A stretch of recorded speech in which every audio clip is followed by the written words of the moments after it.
So yun, this is it guys. Ilang oras na lang magiging citizen na tayo. Papunta na ako dun sa oath-taking room namin.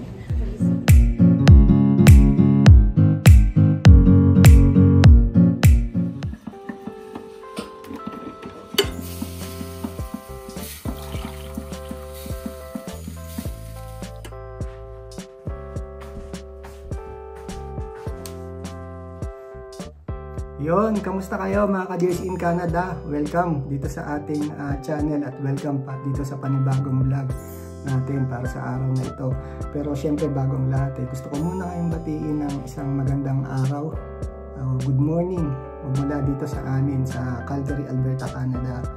At ngayon nga mga guys ay Huwebes ng umaga, 8:30 AM to be exact. Hindi tayo pumasok sa ating trabaho. Nagpaalam tayo o nagfile tayo ng leave kasi napaka-special nitong araw na to mga guys, kasi ilang oras na lang ay magiging citizen na tayo ng Canada. O mga guys, nag-apply tayo ng ating Canadian citizenship. So after ilang buwan ba, 4 months ng pag-aantay ay dumating na tong araw na to kung saan tayo ay kung saan tatanggapin na natin or manunumpa na tayo bilang para maging isang Canadian citizen. At so nga habang nagkakape tayo mga guys, total maaga pa naman, meron pa akong 1.5 oras para mag-prepare. Nakahanda naman na yung ating gagamitin o yung ating susuotin. Hayaan yung i-share ko sa inyo o ibahagi ko sa inyo kung ano ba yung mga pinagdaanan ko nung nag-a-apply ako ng aking citizenship o yung aking Canadian citizenship. Siyempre bago tayo pumunta dun sa timeline, gusto ko munang i-share o pag-usapan kung ano ba yung mga requirements para maging eligible tayo sa pag-a-apply ng sa pagiging isang Canadian citizen. Siyempre, ilan lang naman yan, may mga parang anim na requirements. Siyempre, una doon yung kailangan permanent resident ka na dito ng Canada. Yan. Kailangan nakatira o tumira ka dito sa Canada na 1,095 days sa loob ng 5 taon. Yung 1,095 days na yun mga guys, equivalent yun sa 3 taon. Yung pangatlong requirements, syempre, dapat nagpa-file ka o nag-file ka ng tax sa loob ng 3 taon. Tapos, after naman nun, syempre, kailangan ipasa mo yung Canadian test o yung citizenship exam. 1 to 20 lang naman siya at lahat naman yun mababasa mo or lahat ng tanong doon kukunin nila doon sa handbook o doon sa libro na kung tawagin namin yung Discover Canada. So kapag nag-apply ka ng citizenship, may link na ibibigay din sa'yo kung saan pwede mong i-download yung libro na yon. Tapos isa pa sa mga requirements dapat ay ma-prove mo yung English proficiency mo. So dito pumapasok yung syempre kailangan mo kumuha ng CELPIP. Dalawa lang naman yung dun kailangan mong kunin, yung speaking tsaka parang listening. Yan, either English or French, kailangan may proof ka sa sa language skills mo. Tapos yung huli, syempre wala kang criminal record. Every time na mag-a-apply ka ng status dito sa Canada, laging chine-check yung ating background. So importante na malinis yung record natin dito. So yun nga mga guys, yung mga nabanggit ko na requirements na yun, ilan lang naman yan, 6. So yun yung mga list of requirements para maging eligible tayo sa pag-a-apply ng ating Canadian citizenship. At yun nga, kapag sa mga resident na dyan, permanent resident na dito sa Canada, kung sa opinion na pasok na kayo sa qualification yan, pwede na tayong mag-apply. Ayun nga nangyari, punta na tayo dun sa ating timeline mga guys. So it was last year 2024, parang October 14 mag-file ako ng aking application sa citizenship. Naging mabilis yung application ko kasi nga hindi ko na inantay si Mrs. na sumabay pa sa akin, kasi hindi ko rin siya mapilit na mag-citizen ng Canada. Kumbaga sa kanya kasi masaya na siya or okay na siya sa pagiging permanent resident. Yun nga, syempre respetuhin natin kung anong decision niya. Nabanggit nga niya sa akin na siguro another 2 years pa or 3 tsaka siya mag-a-apply. Sa ngayon kasi medyo ano pa siya, di pa siya ganun ka ready, kumbaga. Excuse me. So ako naman, gusto ko nang i-push kasi may instinct ako na kapag gusto ko nang gawin isang bagay, ginugo ko na. So yun, sa permission nga niya na nauna na ako, kaya nag-file na ako noong October 14, 2024, sinabit ko yung application ko online. Actually, ito yung pinakamadali na application na ginawa ko kumpara doon sa pag-apply ko ng study permit, postgraduate work permit, permanent resident. Kasi isang form or dalawang form lang yata ang pinilapan ko dito sa citizenship. Madali lang siya. Hindi na natin kinakailangan pang mag-hire or kumuha ng ating consultant. Do it yourself lang yung ginawa ko. Siguro ano lang, parang kalahating araw ko lang siya pinilapan. Basta kumpleto lahat ng requirements, tapos upload na natin. Yun na yun. So yun nga, October 14 nag-file tayo. Then wala akong na-receive na update ng buong month ng November hanggang December. Parang sa pagkakalala ko, December 2 nung meron akong receive na update, background completed na. Kasi sa citizenship mga guys, kapag na-receive nyo na yung AOR nyo na tinatawag, pwede na kayong gumawa ng tracker, status tracker.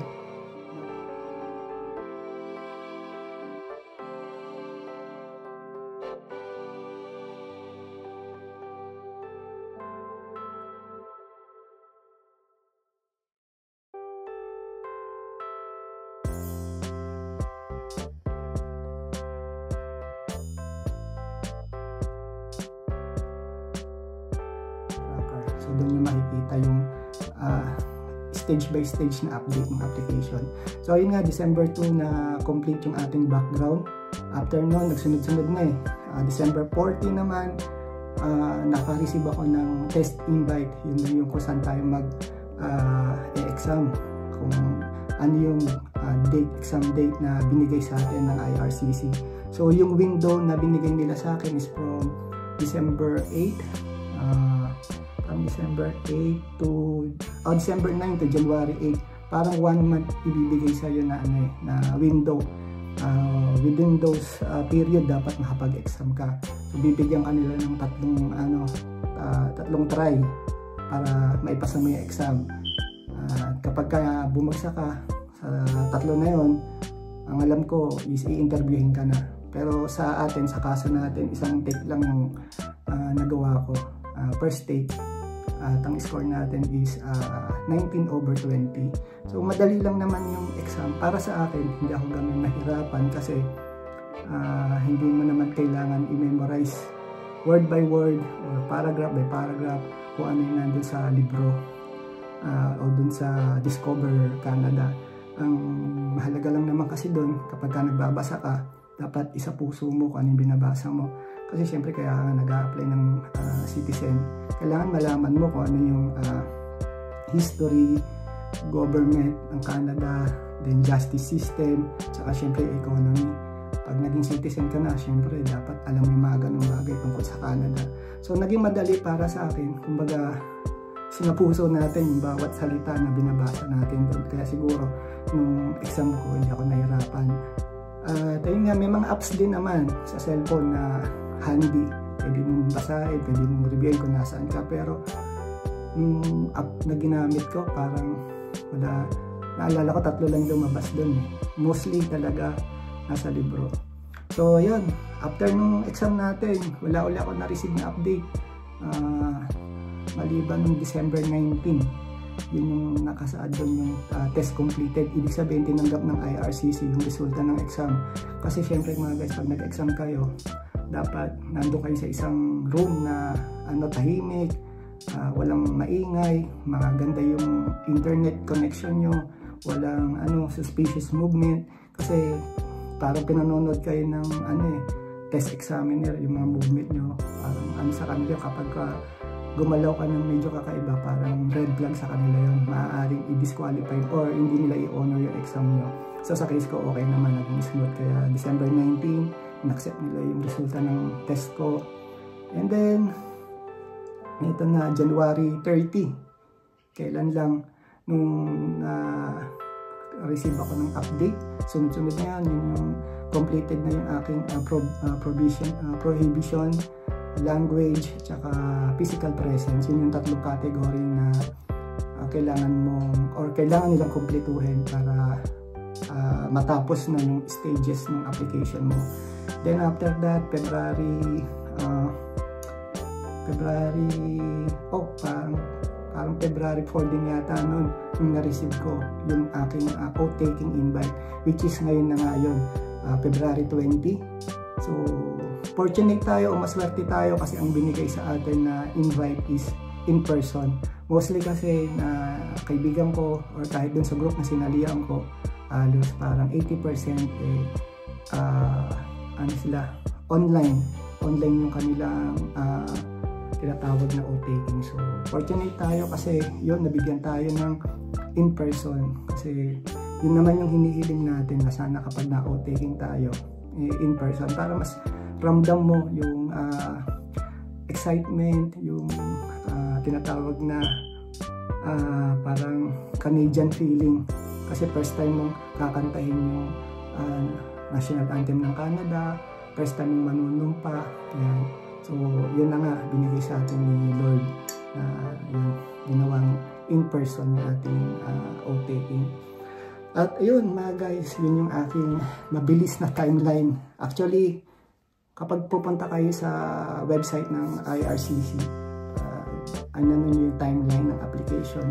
Nung time ko October last year 2024, 6 months lang yung period ng citizenship application, yung process. Pero ngayon, kahapon yung chinek ko, 8 months na siya. Every time kasi dito sa Canada, ganyan nga ang nangyayari, pabago-bago. So sa akin, sa case ko, nakuha ko lang siya ng 4 months. So ganun kabilis, nabibilisan ako sa proseso. Dahil siguro walang naging problema dun sa mga pinasa nating documents, okay naman lahat, naging smooth. Kaya ayan, naka-receive kagad tayo ng oath-taking. At yun na nga mga guys, yun lang yung may share ko habang nag-aantay tayo ng oras. At after nga nito, bibihis na tayo. Tapos dahil na hindi natin kasama si Missy sa araw na to, susunduin ko yung ating isa pang pamilya, yung ating family 163. Sila yung sasama sa akin ngayon. Sila yung tatayon na parang aking family or witness dun sa ating oath-taking. Puntahan natin yung Your Team Guy family, o si Gilbert and Eden Epe. Yan. Maraming salamat sa kanila kasi naging bahagi din sila nitong journey natin. Dito na magmula magmula international student, sa kanila na ako tumira, sa kanila na kami tumira ni Mrs. January 2019 hanggang makakuha nga kami nitong bahay kung saan nakatira kami ngayon. Sila yung kasama namin hanggang ngayon, hindi pa rin kami nagkakahiwa-hiwalay. Kaya yan, maraming salamat at naging bahagi sila nitong ating journey. So yun, paano mga guys, hanggang dito na lang muna itong ating video or itong vlog na to. Pero may kasunod na mga guys, sasama ko kayo hanggang sa oath-taking. Syempre, gagawa din tayo ng video kapag mag-a-apply na tayo ng ating passport. Yan, part 1 to, tapos part 2 yung pag-a-apply natin ng passport. At ayun na, mag-uumpisa na yung ating buhay Canadian citizen naman. And so siguro mga guys, mga nagbabalak pa rin na pumunta dito sa Canada bilang kung ano man pathway ang gusto nyong pasukin, kung meron pang international student or temporary worker, ay tuloy-tuloy nyo lang kasi syempre maaaring hindi lahat ng kapalaran, kapalaran ko ay hindi pwedeng maging kapalaran ng iba, pero syempre hanggat may pag-asa mga dire-diretso lang, pray lang, samahan natin ng pray. Naniniwala ako na pagka para sa'yo talaga ang isang bagay ay ibibigay sa'yo ng nasa taas. Basta sasamahan mo lang lagi ng dasal at walang imposible. So gaya nga na nangyari sa amin, ako dumaan din kami ni Mrs. sa maraming pagsubok, nabutan kami ng pandemic. Kala ko dun pandemic, doon na matatapos ang pangarap namin dito, pero Hindi pala. Ito, binigyan pa tayo ng pagkakataon maging isang citizen ng Canada. So, yun mga guys, hanggang dito na lang muna at see you doon sa ating oath-taking. Yun, welcome back mga guys. So, ito, ready na ako para sa aking oath-taking mamayang 10 o'clock sa downtown sa may Service Canada sa Hayes Building. At ayun, pasensya muna sa mga kalat dito sa ating background na guys. So, konting outfit check lang para sa special na araw na to. So, ang suot ko nga lang ay long sleeves, light blue, ating coat, ano lang ako, jeans. Yan. Tsaka syempre canvas shoes lang. Yan. Syempre, yung weather kasi ngayon ay medyo may snow sa labas, kaya ano lang, binagayan na lang natin. Mahirap kasing mag-formal masyado kung ang dalakaran mo naman sa labas ay puro snow. So, at syempre, papakita ko sa inyo yung mga dapat dalhin kapag ka mag-oath-taking ka in person. So, ito yung mga kailangan natin dalhin. Ang ating confirmation of residency, yan. Tapos, syempre, yung notice to appear na invite or invitation, ating passports, at ating PR card. Diba dito si Juliet kami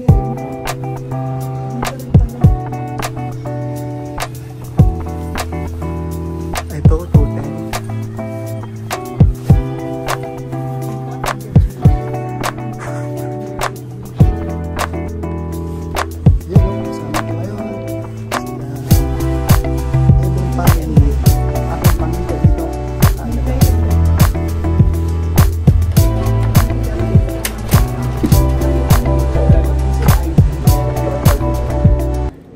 Yun, tapos na tayo sa registration.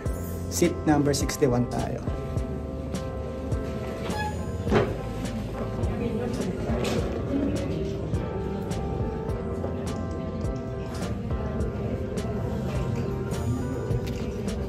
Now play a video called Welcome Dairy's Room, developed and produced by and with Indigenous people to showcase the history, culture, and diversity of First Nations, Inuit, and Métis people in Canada.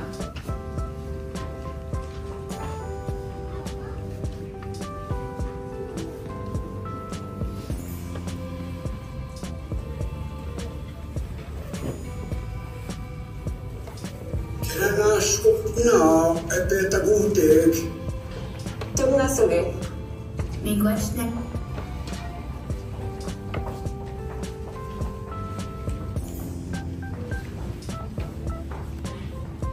Iek. Kwe. Kijashin. Anishinaabe Aki. Bien avant que ces terres ne soient connues sous le nom de Canada, elles étaient le territoire des peuples autochtones, Premières Nations, Métis et Inuit. There are more than 600 First Nations communities from coast to coast to coast in Canada. Some of us live on our reserves set aside for our nations. Raise your right hand. If you choose to swear the oath on a holy book, please place it in your left hand. At this time, we invite all those in attendance here today to stand, raise their right hand, and repeat the oath if they wish. It is a demonstration of your commitment to Canada, but we will not make you Canadian if you're not one already. Mrs. Pfeiffer, the candidates for citizenship are ready to repeat the oath of citizenship. Okay, just want to make sure everybody's included. Would you repeat after me? I swear. I swear that I will be faithful. that I will be faithful And bear true allegiance. and bear true allegiance To His Majesty. to His Majesty, King Charles III. King Charles III, King of Canada. King of Canada, His heirs and successors. his heirs and successors, And I will faithfully observe. and I will faithfully observe The laws of Canada. the laws of Canada, Including the Constitution. including the Constitution, Which recognizes. which recognizes And affirms. The Aboriginal. And treaty rights. Of First Nations. Inuit. And Métis people. And fulfill my duties. As a Canadian citizen. Viola, you were.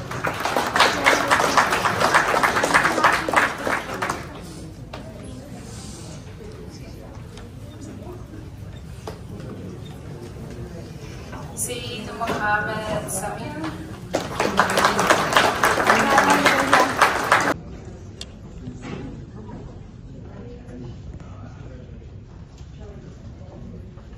Renu Sitijan.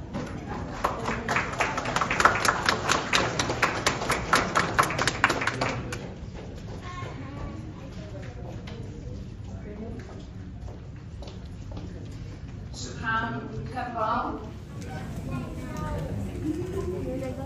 Congratulations. You are now officially a Canadian. Now, your journey here was unique. Whether you came here for safety, to reconnect with family, just to start a new life, you are now an equal member of our country. And as Canadians, we share responsibilities to look out for one another, to welcome those who are new here, and to respect those who are indigenous to this land, and always to leave our communities better than we found them. So as you continue your life here, remember this day when you became a citizen. And think about everything you can do every day forward to strengthen our country. Congratulations again. Welcome.